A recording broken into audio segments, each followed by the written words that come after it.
Are we going to do this, North Carolina? Yes. It is so wonderful to be back in Charlotte. I want to thank you all. Can we give it up for Stacy for telling her incredible story?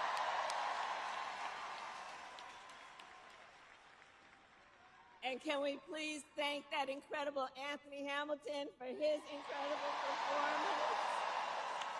I love Anthony Hamilton. And it is so good. I love you back. I love you back. Thank you. And we have so many outstanding leaders here today, including my friend, Governor Roy Cooper, and your next governor, Attorney General Josh Stein. And here with us is your next Attorney General, Congressman Jeff Jackson. Mayor Lyles, my dear friend, the Council of State candidates, and all the leaders who are with us today. I thank you all, everyone here for taking the time and doing the work you are doing. Thank you, thank you, thank you, thank you, thank you. All right, so here's the thing. Okay, we got a lot of work to do. Okay, so North Carolina, you probably know, please have a seat if you have a chair. 2 nights ago, Donald Trump and I had our first debate.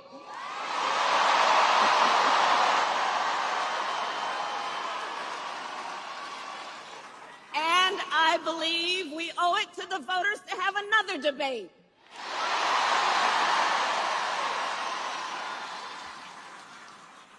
Because this election and what is at stake could not be more important. On Tuesday night, I talked about issues that I know matter to families across America, like bringing down the cost of living, investing in America's small businesses, protecting reproductive freedom, and keeping our nation safe and secure. But that's not what we heard from Donald Trump. Instead, it was the same old show. That same tired play we've heard for years. With no plans. Turn that page.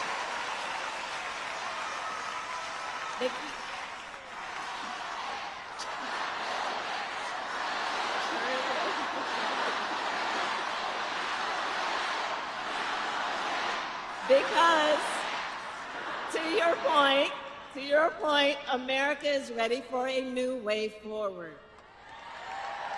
We are ready for a new generation of leadership that is optimistic about what we can do together.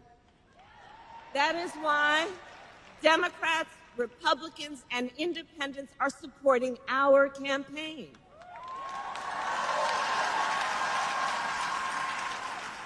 Over 200 people who worked for President George H.W. Bush, President George W. Bush, John McCain, and Mitt Romney have endorsed me for president.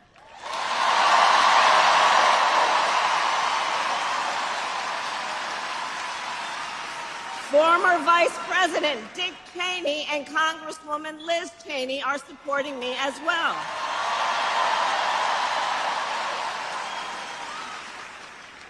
Because, as they said, we have a duty as citizens to put country above partisanship and defend our Constitution.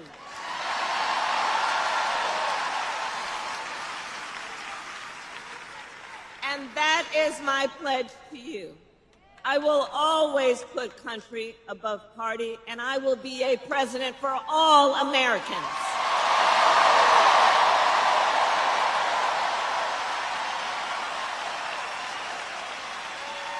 And while Donald Trump is trying to pull our nation backward, we are fighting for the future.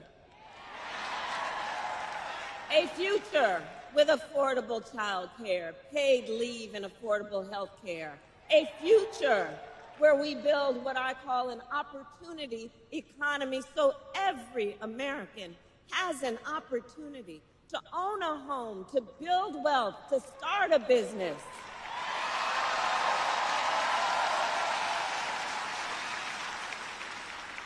And you know, I talked about it the other night. I love our small businesses. I really do. I love our small businesses. And there are many of whom are here. And the thing about our small businesses is they are, you know, so first of all, my mother worked very hard, and there was a lady who helped raise us who was a second mother to us, Miss Shelton, and she was a small business owner. And I grew up then understanding who our small business owners are. They're leaders in the community. They're civic leaders. They hire locally. They mentor. They're part of the fabric of the community. And I know they are the backbone of America's economy.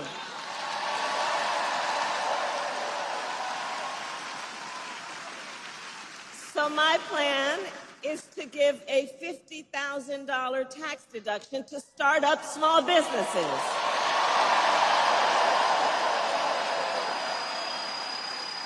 Because, you know, not everybody started out with $400 million on a silver platter and then filed for bankruptcy 6 times.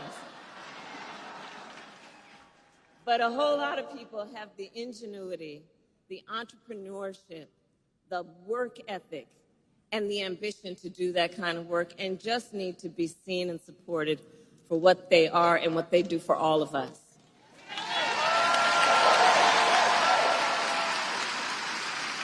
An opportunity economy. We need to build more housing in America. And so we are going to cut red tape and work with the private sector to build 3 million new homes by the end of my first term.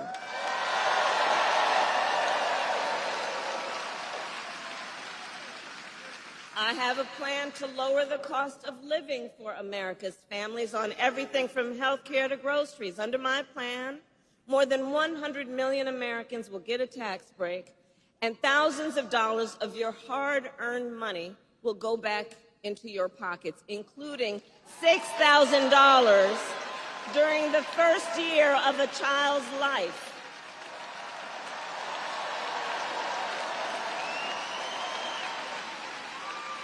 And I will always put middle-class and working families first. I grew up a middle-class kid. I was raised by a hard-working mother who saved up, and by the time I was a teenager, she was able to afford to buy our first home. I understand how people work hard and have dreams and aspirations for their children and need to be put first. Understanding, again, when the middle class is strong, America is strong. America is strong. But Donald Trump, well, he has a different plan. Just Google Project 2025. It is a detailed and dangerous blueprint for what he will do if he is elected president. Donald Trump will give billionaires and big corporations massive tax cuts and cut corporate taxes by over $1 trillion, even as they pull in record profits. He will add more than $5 trillion to the national debt. He intends to cut Social Security and Medicare. And he wants to impose what is, in effect, a national sales tax. I call it a Trump sales tax. Because it will be a tax on everyday basic necessities, which the economists have measured will cost the average family nearly $4,000 more a year. And the top economists, they've previewed our plans. They've reviewed them. Goldman Sachs says my plan would grow our economy, and his plan would shrink it.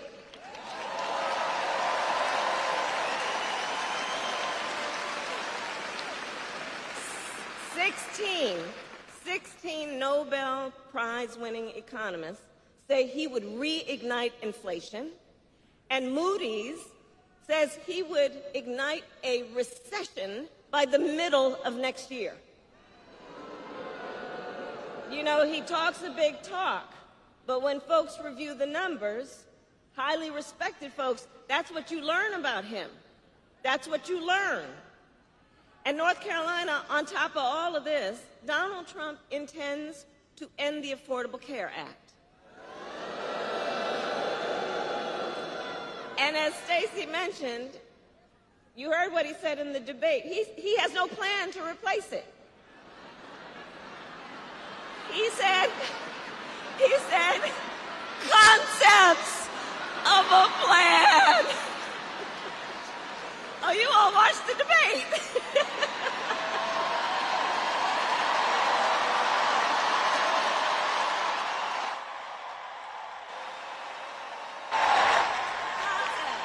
Concepts. No actual plan, concepts. And understand what's at stake on that. 45 million Americans are insured through the Affordable Care Act. And he's going to end it based on a concept. And take us back to when insurance companies had the power to deny people with pre-existing conditions. Well, we are not going back. We're not going back.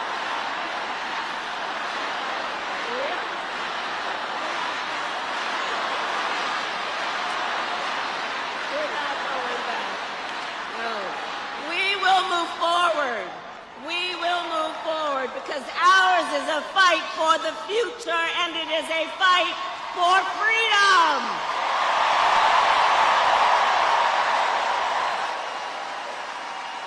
Like the fundamental freedom of a woman to make decisions about her own body and not have her government tell her what to do.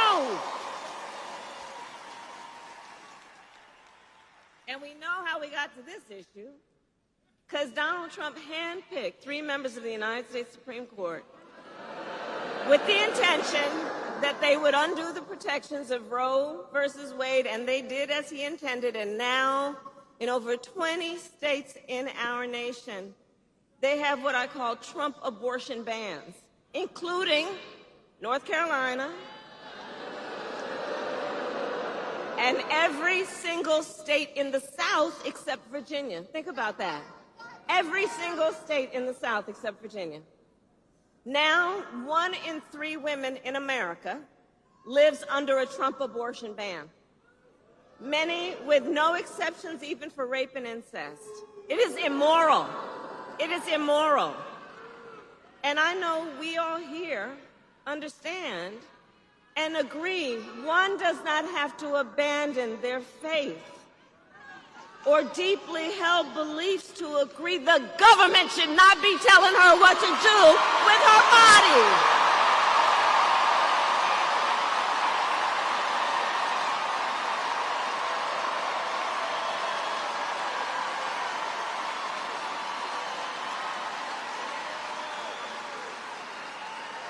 And what we know is that the impact of this is, you know, it's been over 2 years now since that decision came down.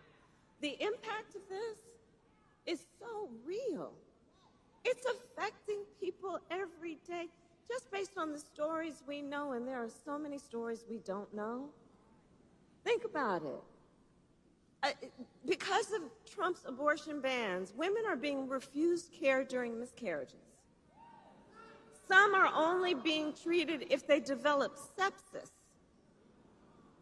And when asked on Tuesday night, Donald Trump refused to say that he would veto a national abortion ban. You remember that? He refused to answer that question. Refused to answer that question. Well, I'm going to tell you, when Congress passes a bill to restore reproductive freedom, as President of the United States, I will proudly sign it into law. Proudly.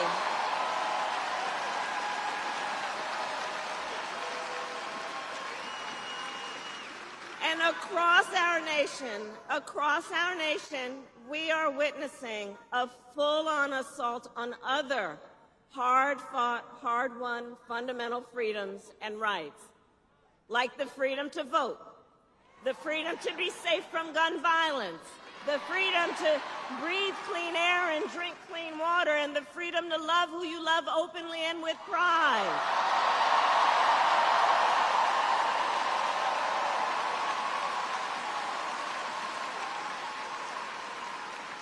And North Carolina has a history of the point I'm about to make. Generations of Americans before us led the fight for freedom. And now the baton is in our hands. It is in our hands. So we who believe in the sacred freedom to vote will finally pass the John Lewis Voting Rights Act and the Freedom to Vote Act. And we who believe in the freedom to live safe from gun violence will finally pass an assault weapons ban, universal background checks, and red flag laws.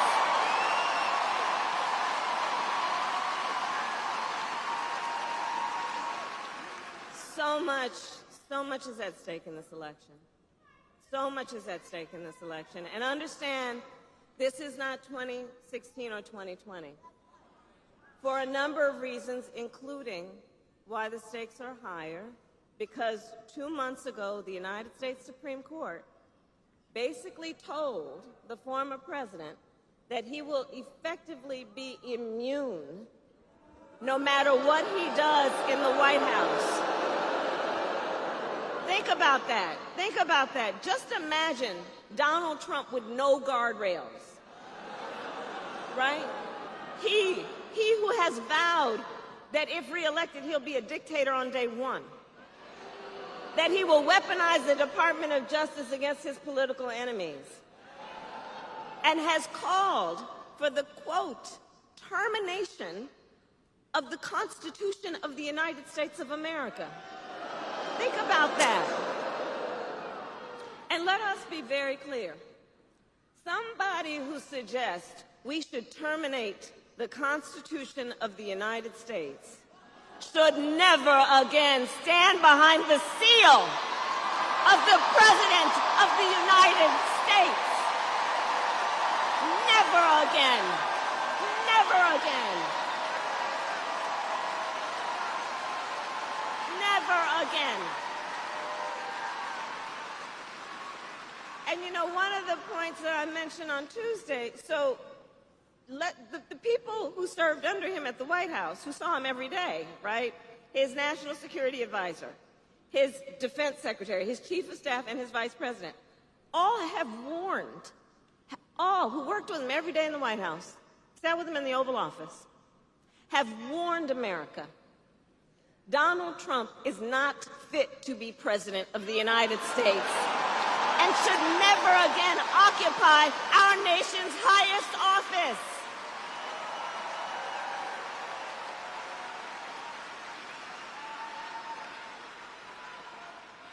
So North, and we're not going back.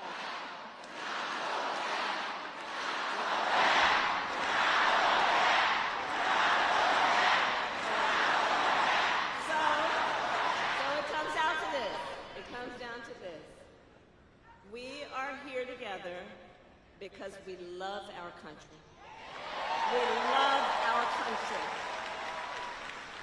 And we understand the awesome responsibility that comes with the greatest privilege on earth, the privilege and pride of being an American.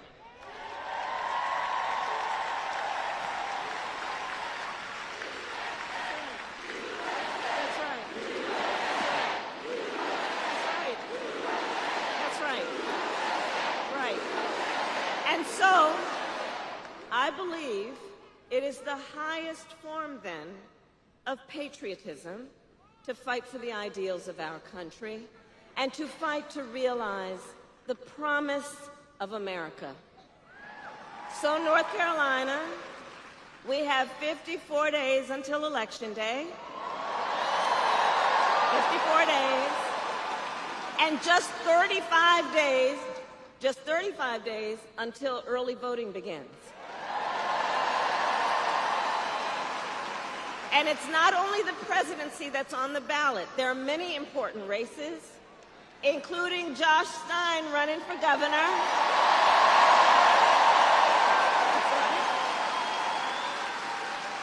Whose opponent was handpicked by Donald Trump and wants a total ban on abortion in this state.